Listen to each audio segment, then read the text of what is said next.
Siz har kuni reklama qilasiz, lekin bu uchun sizga hech kim pul to'lamaydi. Qanday qilib deysizmi? Hozir tushuntiraman. Tasavvur qiling, siz zo'r kinoga tushdingiz. Sizga yoqdi va bu haqida 5 ta do'stingizga aytdingiz. Ular ham borib ko'rishdi. Ularga ham yoqdi va ular ham yana 5 tadan o'zini yaqinlariga, tanishlariga o'zini fikrini bildirishdi.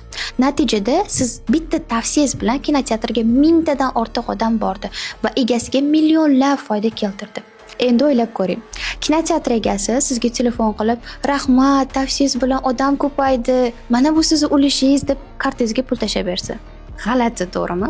Chunki hayotda bunaqa bo'lmaydi. Lekin aynan tarmoqli biznesda mana shunday bo'ladi. Siz o'zingizga yoqqan mahsulotni tavsiya qilasiz va kompaniya shu reklama uchun ketgan pulni blogerlarga emas, televideniyega emas, aynan sizga to'laydi. Siz atigi 5 kishiga aytdingiz, lekin tizim orqali minglab odamlardan foyda ola olasiz. Mana shu tarmoqli marketingning kuchi. Profilimga obuna bo'lib, meni kuzatib borsangiz, tarmoqli marketingda nimalarga erishish va asosiysi qanday qilib erishish mumkinligini oddiy, sodda tilda tushuntirib va amalda ko'rsatib boraman.